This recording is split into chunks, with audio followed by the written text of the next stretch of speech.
You are listening to Category Creation Lab, the Play Bigger podcast. In today's episode, partners Mike Bruno and Jason Wellcome ask, what happens when a once dominant company finds itself atop a category that no longer matters? What happens when a standalone category becomes a feature, or the thing the category does loses its relevance? Should you double down, evolve, or reinvent? Mike and Jason turn to historical and current examples of how companies have dealt with this effectively and share why the cowboy in Dr. Strangelove may have gotten it so wrong. Now, without further ado, here is Category Creation Lab. All right, everybody, welcome to Category Design Labs, the Play Bigger podcast. I'm Mike Bruno, and with me, as always, is Jason Wellcome. Hey, everyone. So welcome to the podcast. Today, we're going to talk to you about growth and stagnation in established category leaders. And this is something that Jason and I were discussing recently. And Jason, your point was that as you get into growth and you have success, the trap is that these things may not be sustainable. Yeah. I mean, we were talking about like, hey, things are going great. You know, you've gotten a lot of investor interest and money coming in, and even like some great success with customers, right? You got some big wins on customers. So like, I don't need to do category design. And what we found, even like in our history of our companies and the companies we worked with, is that's actually one of the most important moments to really take a step back and say, okay, how is this future growth going to continue? And where are we truly at in the cycle of, you know, making this new future come to life, right? This new vision come to life. And have we done all the hard work of like actually defining that so we can move people to that? And I think what founders tend to do, or when they see that early success, they're like, let's double down on that, right? And Which that's great. It makes sense. Yeah. Like there's money coming in. That's where you want to place your bets. That's right. But I think what eventually happens is the inevitable chasm shows up, right? You realize like, oh, these were early adopters. And how am I going to cross that Jeffrey Moore chasm, right? How am I going to get to that next level of growth, which is much harder, right? And I think that's where, if you haven't done the work of defining what is the problem you solve, who has it, what's the point of view, and how is that going to usher in this new status quo that you're going to take advantage of versus the existing, right? You're really then sort of at a disadvantage at that point. Essentially, you're basically trying to do work that you probably should have done when things were going pretty well. Yeah, and leaves you vulnerable too if you're not sort of finding that problem and defining it, and somebody else can come in and say, "Oh, we do the same thing, and we do it a little bit cheaper, a little more secure, a little more reliably, whatever it is." Then it becomes a commodity race to the bottom, do more for less.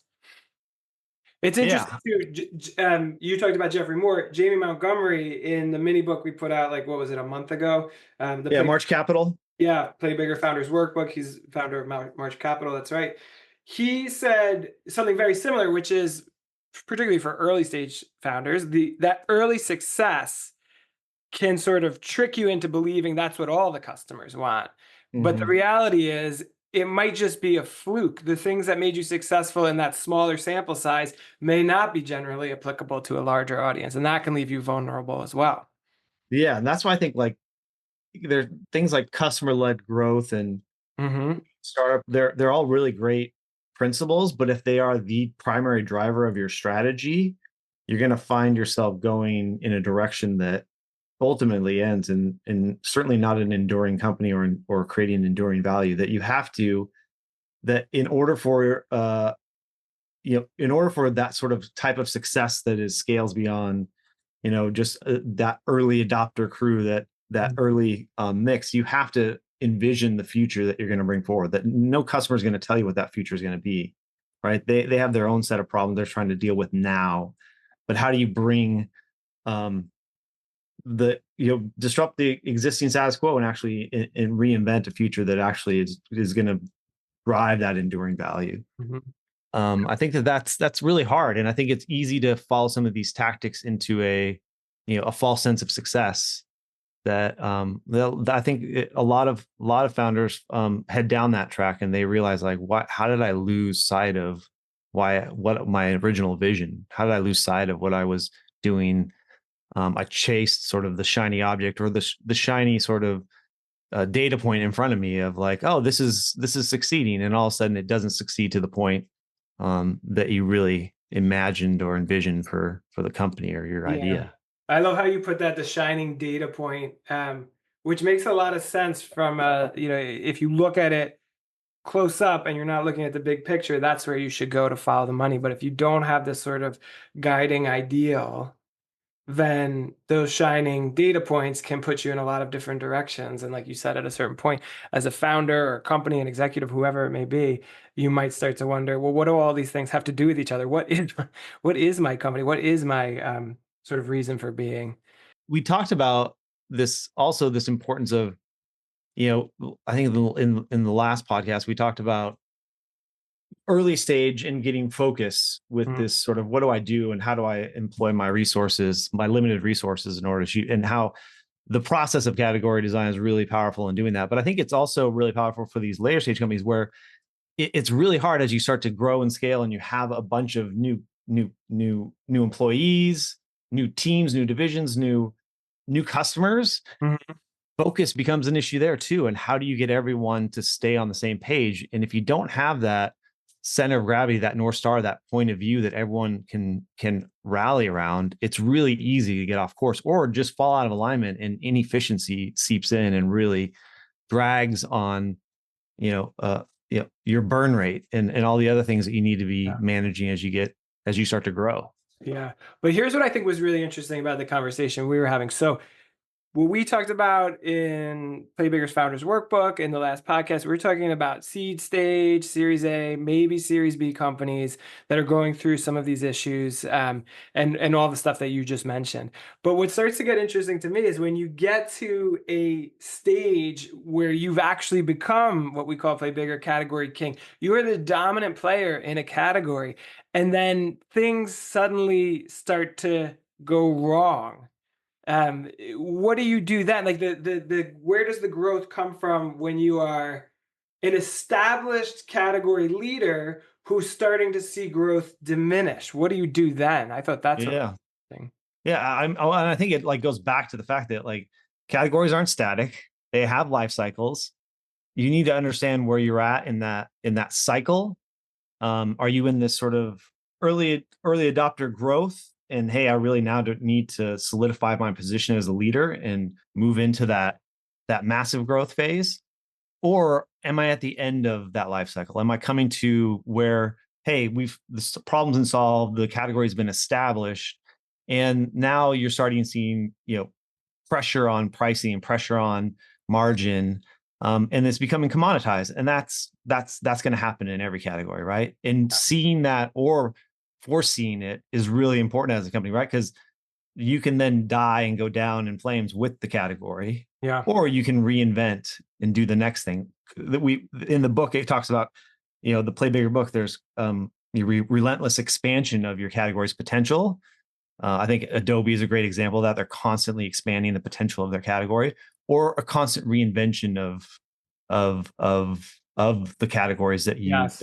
right. And so there's sort of that flavor, and what's interesting over the last couple of years, we've been spending a lot more time with public companies that recognize that, right, and Yeah. going through the process and helping them do that reinvention. And it's Yeah. pretty powerful when they see it, and certainly when you see the point of view come into clarity and alignment within the executive team around, oh, this is the direction we're going to go, and the power that has within, how do you turn a giant ship that's been, moving in a certain direction, and it's really hard to get people to think differently and start to operate differently than what sort of got you there, which was wildly successful, right? You can't, that prior era, that prior category you're king of was like massively successful. And a lot of people are like, well, we got to keep on doing what made us successful.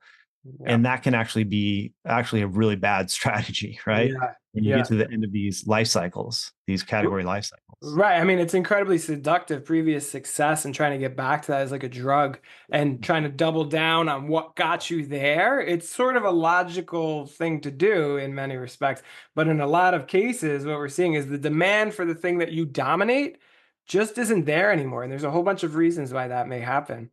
So there's Well, it's been commoditized, right? It's been featureized. It's been like, oh, now it's made into just a feature that everything has. And and the great titans, the tech titans of today do this really well. They commoditize and featureize a lot of categories, and a lot of venture capitalists try to look at, like, foresee that potentially happen to companies that they will or won't invest in, right? Yeah. But that doesn't mean you shouldn't enter a space where you can actually outmaneuver those titans, right? That if you actually put the principles of category design in place, you actually use their size against them in a way, and use and them coming into your space as a way to validate the opportunity that you're uncovering.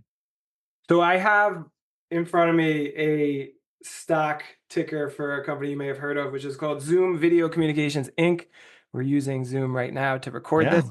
So when you look at this thing, and hopefully we can put it up on the screen here, it reminds me of Bruce Willis at the end of a movie when the hero's taking his last dying breath, and we're watching the heart monitor going up and down and up and down, and then flat line. And then there's the sad music and the rain, and the partner's yelling no because he now loves this, steadfast, not going to change guy from the old school, who is now no longer with us, which is really emotional in a movie, in a Bruce Willis movie. But with Zoom, when you look at those ups and downs, all the ups were happening in about 2020 through about 2022. And sure, they had some downs, but they kept coming back up, coming back up. And obviously that's when they sort of started to inherit this remote work, need, and they filled that need. So becoming this sort of video communications company and becoming the remote work enabler drove their stock to this incredible peak, very high. But they didn't really do much to define it during that period beyond what Zoom video communications could be. Mhm. And then what you saw is what you were just talking about. Microsoft Teams developing and featureizing the video conferencing, Google doing the same. And there's so many, so many people that are doing different kinds of video conferencing as part of a bigger platform, a bigger suite. And here you have Zoom, which is doubled down on just that one element, which you could argue they still are the category kings of, but that category is coming down to oblivion because people aren't willing to pay for that. That is a feature in something else that they're willing to pay for. Yeah. And, interestingly, I was reading Investors Business Daily yesterday, as I'm loath to do from time to time. And I thought that they summed it up quite well, which is, with the coronavirus emergency long overdue, with the coronavirus emergency long over, the clock is ticking on Zoom video communications. A rebound in revenue growth for Zoom stock depends on its success in the corporate market. And the outlook for ZM stock is tied to whether the company morphs into a broader business communications platform. Yeah, and so why does something like that happen? And I think we also have to give credit to, there's some very brilliant leaders and smart people at Zoom, right? And I'm sure they were like, okay, we see this coming as well. But was the thinking big enough, I think, as far as where do we take this in order to, and again, there's no guarantee, even if you do all the steps in process of category design, that you will succeed. It just improves your odds, right? There's still minefields all over the place when it comes to company and product design that play into that as well. Mm-hmm. But I think one of the things that happens with companies like Zoom is that success is actually one of the biggest challenges to overcome. That immediacy of success and that size of success, it makes it really hard to get people to change, then to say, like, but this, we have to move to the next thing, right? But wait a sec, there's so much money pouring in right now. Why do we need to move? So even if the leadership was able to find the bigger problem that they were going to morph into, the continuous evolution of their category or extension into the next category, that immediacy of success is such a massive amount of gravity against change that I think we have to recognize that that's true. So you really have to think, like, one, was the next vision where this was going big enough? Was it ambitious enough? And or was it really ambitious, and did gravity cause so much compromise in the execution of that when growth slowed, came a knocking, right? they were like, oh, it's too late at that point. You don't have the runway, especially in the public markets, to move into the next growth phase. Yeah. Well, that's a great question. Like, how do you know then? Because you talked about, and I think when I was talking about Zoom too, like it's in 2021, 2022, should they have been thinking about the next category? And maybe they were, to your point, but just in our hypothetical outsider view of what Yeah. is that when they should have been thinking about it? Is it now? Like when should you start thinking about this as a larger company? Yeah, and I think that I again, their CEO and founder and that team, I remember them talking about like, yeah, we know there's more to it than just the immediacy of our success right now. That's it. I think that's really readily apparent, especially if you're in it like those leaders are. I think the challenge is how do you do the Reid Hoffman move, right? Of hey, I know that streaming video is going to be the thing, but I have this wildly successful business of DVDs in the mail, and I need to make sure that I maximize that business while building for the future and doing radical things like the team that leads that business is not allowed into the meetings of the team that's going to lead the streaming business. I mean, that's pretty crazy. It's like, no, we're going to separation of church and state, even though we're one company, because of the potential compromise that would drive into the thinking and the strategy to get to the end game. And that's sort of that conviction on the future and where you're going and that point of view on the size and scale of the problem that you're solving and where it goes to is really important. I'm, working with a company now in the AI space, and it reminds me a lot of Zoom and all the other areas of just paradigm shifts in technology, where there's so much hype and money flowing into the space that it validates their current success, but nobody sees like where's the enduring growth here going to be, and where does it go? And so they continue to talk about, well, this is here and now, and this is what we have to do here and now to win. And I'm like, well, that's really the competitive mindset coming in, right? It's like, oh, this is these all the shiny objects that are moving around in this new AI space. Like we have to keep track of those and keep pace with those. I'm like, no, you don't. You need to create a new future that's 3 to 5 years roughly out and stay the course on that. And don't get shiny object syndrome and keeping up with Jones's syndrome during that. And I think that's why it's like, in retrospect, like the Reid Hoffmans of the world and Netflix and all these other companies like that are held up so high, is because it is really, really hard when there's so many indicators of current success, not distracting you from enduring success, right? Right. Like, well, he has the vision to know that DVDs in the mail is not going to be the thing that is sustainable through the future, and is designing the company as a streaming service ahead of that technology, but has to have an interim to get there. So the future vision was something that enabled a sort of, because that was going to be a question I asked you, is, you talked about gravity and turning the ship for these established category leaders. And once you have this initial success, how do you move into something new? And vision is certainly part of it, but I know you've done a bunch of work on this recently. It's not just vision, right? Like there is a huge apparatus that has to get changed. So category design applied to companies like this is a little bit different. Yeah. And I hope Reed Hastings doesn't listen to this, because I've been calling him by the wrong name this whole time. Reed Hastings is the CEO and founder of Netflix, not Reid Hoffman. Anyways, yeah, I mean, we've been working, like I said, over the last couple of years, we've spent a lot more time with public companies. Recently we spent, we've been working with DocuSign, right? The inventors of e-signature category.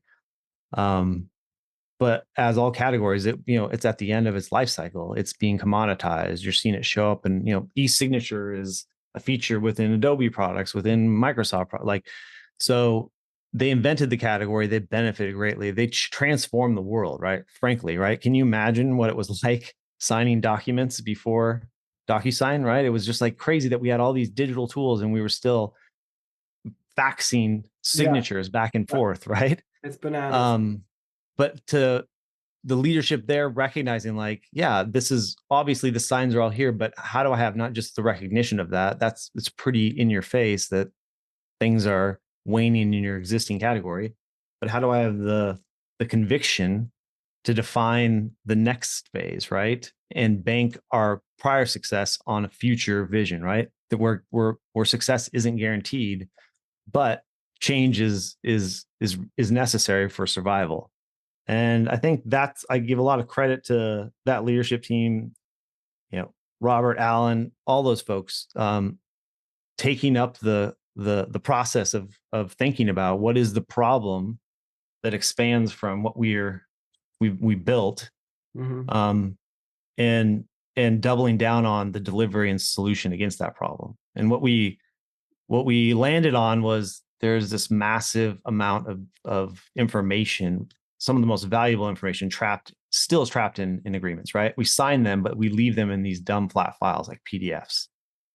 And so the agreement trap is essentially like all this data about your agreements between, a company's agreements between people, between partners, between customers sits in these static files, and nobody really knows what's there until they go and try and find it. And good luck finding it amidst, thousands, hundreds of thousands of these, and the big companies, millions of these documents. So really quantifying that problem as the agreement trap, the amount of data and lost time that it takes to actually unlock that. If you think about just simple things like terms, right? Terms within an agreement, how are you following those? Renewals and the cost that you have if you don't hit the renewal at the right time.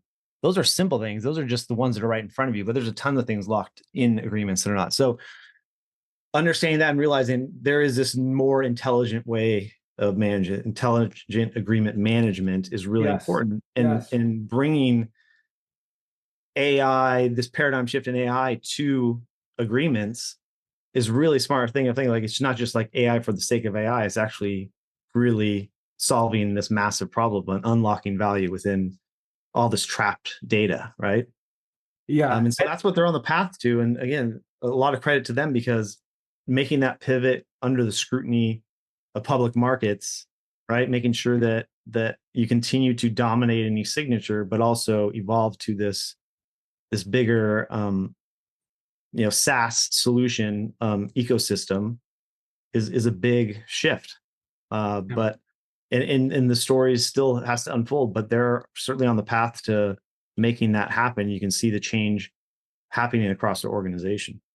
Yeah. So, I mean, and you talk about Robert Chawani, president, and Alan, the CEO of DocuSign, and those folks are pretty senior. I mean, you can't get more senior than that, and sort of bought into this idea that we need to move from e-signature to a new problem that people, because e-signature, similar to what we were talking about with Zoom, everybody, you talked about Adobe, everybody's got e-signature now. So what's the next thing? And I think those folks recognized it.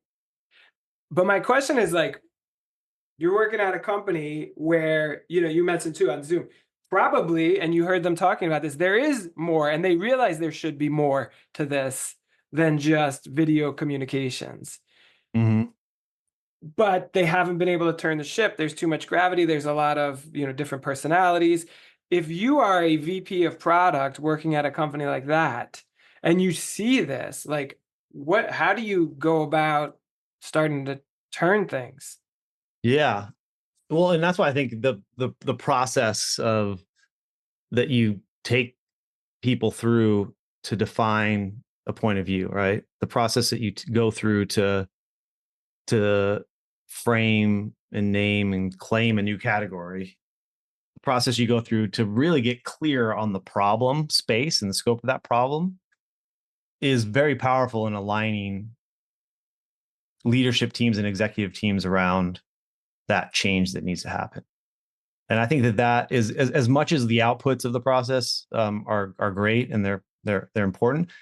The actual process of actually getting everyone aligned and also skin in the game on the decisions that it drives is really the most powerful thing, I think, in that process. And I think if you're a product leader or you're a position on that team where you're not necessarily the CEO, you can still bring that process to bear and use that as a tool by which to understand that, yeah, my success in my role is really predicated on the success of my peers across their sort of areas of the business, their lines of business. Yeah. And if I don't find a way to work with them to define our mutual success, then we're going to go off and just do things in our own silos, and maybe we'll be successful, but we certainly won't have the monumental change or change shift that's required to actually go from an existing category into defining a whole new future. And here's something you say often that I always like, which is, where is growth going to come from? And that's the question that every company is and needs to be asking themselves all the time. And it's a dynamic question. The market conditions are always changing, and what is generating growth is always changing. Yeah. If you look at that, again, that ticker we put up for Zoom, growth isn't going to come from that flat line. So I think as a product manager, that's the market's recognition of like, oh, you may still be growing, but we don't believe the story you're telling me about future growth. So exactly, it's a discount on future earnings is what. That's a great way of putting it. And so that's the thing, is like, you haven't convinced the market that where future growth is going to come from. But to me, this is something that you can use to convince your leadership and say, growth ain't going to come from here. Yeah. What is that vision? And exactly what your point is. What is our vision for where growth is going to come from? It's not like a side R&D project. It's not going to be, I think we've moved on from that era of, hey, these internal incubators or labs are going to spawn these new things for us to catalyze growth. Yeah, new things may come from that, but to actually drive the change that's required to move the Titanic, these massive companies to envision and then deliver on a new future, that's a whole nother animal than just, hey, I have an idea and I validated that idea. Yeah. I also think there's something fundamentally different at the earlier stages, what we talked about last time we had our podcast, when you are a much smaller company and when you start to mobilize the change that you've envisioned for the category design. You say, you know what, we recognize there's a need to sort of find a problem, to be different. We're going to design a category. Everybody get on board with this. This is what we're doing. And maybe you have one product, maybe there are two products, but those things are sort of pretty easy to marshal behind this new category. And it's pretty easy to start to bring that organization with you. As you get to a 5,000, 10,000, 20,000 employee company, and you have, we worked with Cloudflare, for instance, dozens and dozens of products across dozens of different subcategories. How do you now start to move all of that and marshal all of that behind this new category? So intelligent agreement management for DocuSign, from e-signature to intelligent agreement management. And e-signature also, before we moved into intelligent agreement management, there were all kinds of subcategories there. So how do you sort of manage that? Yeah. How do you manage that transformation? Yeah. I mean, and how is it also different than what you might do as a earlier stage, early stage growth stage company? Yeah, and again, DocuSign had already put out products that were evolving from e-signature, right? That's interesting. Yeah, for things like contract lifecycle management solution. That's a thing but it's really specialized to big companies that can actually build around that system and customize that system. It's not really for every contractor agreement. And then the challenge of how do you move from that batch of products into this fundamentally new holistic solution that's going to address that's going to define and address an entirely new category.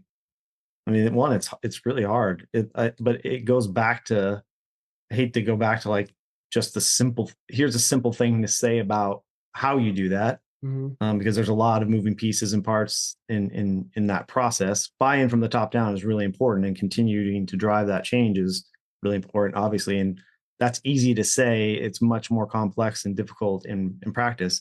But having the point of view that everyone shares, that is mobilized internally, is really important and powerful. It becomes a foundational thing that you can constantly point through and look at. What I'm doing is what I'm doing maybe in the edge of the company aligned to delivering on this point of view? Do the products and the company line up with the category? We often draw that magic triangle. That's right. And I thought it was interesting when you're saying, well, hey, some of the stuff DocuSign was doing on the product standpoint was already starting to lead the category. And so that category evolution is pretty natural when you think of it in that context. And then the next part you're talking about is, well, it's also product, but company as well. And how do you get that company and product and category sort of all to fit nicely together in that triangle? Yep. And I think, and one of the things that typically shows up in these big shifts or transformations is it's not just a change in product, it's also a change in business strategy and model, pricing and packaging, and all of those things, right? Yeah.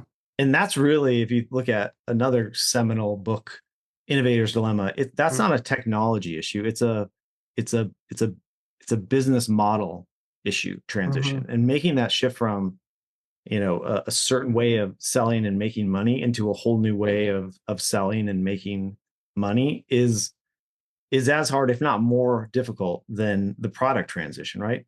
Moving software and building software has now become, it's still difficult, and doing that scale in a secure way is hard, but shifting business models and behaviors around that, human behaviors, is a much harder endeavor, I think, in many regards. Yeah, I'm working with a company right now that is sort of navigating that. It's actually similar to the transition that Qualtrics made as well, which is one of the companies that we worked with in 2016 or 2015 to move from surveys and market research to experience management. And the difference is, with a survey, in terms of actually the way that the customers behave, with a survey, you, as a market research person, purchase a survey for $30,000, put it in field, get the results, do something with it. And then when it occurs to you that you need more research, you do another survey for $30,000, versus experience management, where you will now have access to an entire experience management platform, which is subscription based, which is going to require a larger annual investment that, by the way, recurs every year.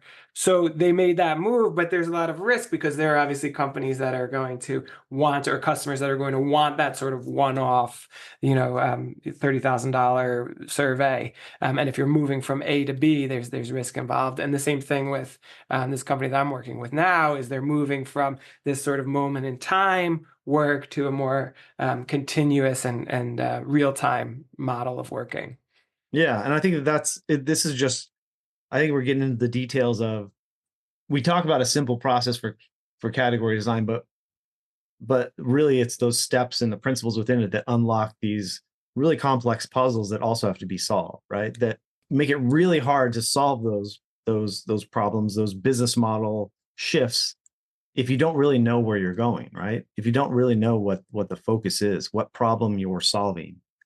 You could it's so easy to be like, I see that I need to do this thing, change my business. Let's look at the business model du jour and change that. Maybe that's not the right choice. Does it solve the problem that you're solving, is the better lens by which to then focus those efforts, right?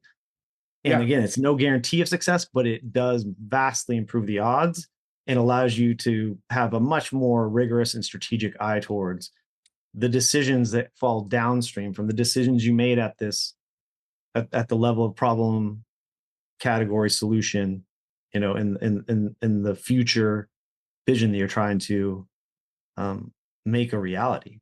Yeah, I totally agree. And it takes us back to market myopia, which is something that we talk a lot about, and is the inability to see that sort of clear future and what it could develop. So there's nothing wrong with customer-driven sales or customer-driven products. There's nothing wrong with agile. Those things make sense, but without that holistic view, without the ability to see that future and have a vision for that future, you do have a myopia, which means that you're sort of without strategy as you start to employ these different techniques for development.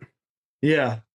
I love how like Mike Maples talks about this, where status quo is the enemy of any startup, right? And that and it's so easy to get mired in how do I navigate through status quo, right? That's sort of what my market myopia is like. I have to deal with the world as it exists today. I have to overcome what exists today versus no, you actually have to create what's going to exist tomorrow. And you then need to move people from what exists today to that tomorrow that you're trying to create, right? I think that if you focus on it that way, then you can start to step away from this idea of market myopia, that I have to deal with the market as it exists today. I have to operate, navigate, and it's so easy to go down that rabbit hole of like, oh, I have to compete here, I have to be better, I have to be, like, no, that's not your job as a founder, as a startup, as a person that's trying to do something different. Your job is to move from the existing status quo to a future that you're envisioning, right? And that's that then it really brings into focus what's the exercise to go through that, right? What's the exercise to drive that? Yeah, And allows you, and it's still hard, but at least you now have a focus of like, what am I really trying to do versus navigating the mess of the market as it exists today. And his point isn't even like that it's not your job. He's saying you can't succeed like that. The deck is stacked against you. Like you're coming in as a startup. The status quo is established and it favors the entrenched incumbent players. It favors them because they've made the rules. They're bigger. They know how to do it better than you. They can do it more efficiently. They have better connections in the manufacturing process. Their stuff is figured out and you're figuring your stuff out. But what they can't do a lot of times is deal with things that upset that status quo. When you develop something entirely different, create something new, solve a different problem, that's the secret sauce that startups have. That's what startups do really well. But I would also argue in the examples that we've been having, like it is difficult to compete with Microsoft Teams. It is very difficult. Microsoft is enormous, and the distribution power that they have with Teams makes it almost impossible to compete with them. So competing with that status quo, which is at a much bigger scale than I think what Mike Maples is talking about, is almost impossible as well. And then that becomes the need to sort of create something new at an even larger scale. And DocuSign, competing with Adobe and PDFs and whatever else, again, finding that other thing that is going to be a real value add because it solves a real problem with real cost that nobody can solve. And that should capture attention. And it makes a whole lot of sense as a customer to invest in something that can't be solved, but can now be solved and has costs associated with it. Yeah. Real costs. Yeah. What are our takeaways from this rambling? The takeaways are this to me. Category design is a philosophy that makes sense for a lot of businesses, but you have to be ready for it. You have to have that sort of mindset for it, whether you're a smaller, earlier stage, growth stage, or later stage or public company. A buy-in from sort of top to bottom is really important. But really at the center of all of it is the question of where is growth going to come from? And if you can't demonstrate that convincingly in the existing category, in the existing market that you're in, then it's time to start to define where you can find that growth and to develop a category around that. And if you don't, then you might start falling victim to this sort of trying to chase, as you said, that shiny data point and developing and finding yourself sort of the owner of many, many, many doorknobs, none of which, ladder up to anything bigger than a bag of doorknobs, as Al would put it. Great. No, I love that summary. Absolutely. I think, either you create or you compete your way to oblivion, right? If you're not constantly thinking about creating the next thing, then you're probably going to compete into obsolescence. And the image that always captures my attention in that moment, and maybe this is a good place to end on, Dr. Strangelove, the cowboy riding the bomb down into oblivion. There are so many companies that double down on the category that they're in because it once produced incredible gains, because they once were able to sustain meteoric growth in that category, but they don't recognize the category is heading very fast towards the ground and imminent destruction, and you will be the king and it will be worthless. Yeah, or they recognize that they just are doing a bunch of things that aren't going to change the trajectory in any way of that path. They're riding the bomb. Yeah, they're riding it. That's great. I love it. All right. Great well, way to until end. next time. Yeah, this has been fun. I look forward to it. Yeah, we'll talk again soon.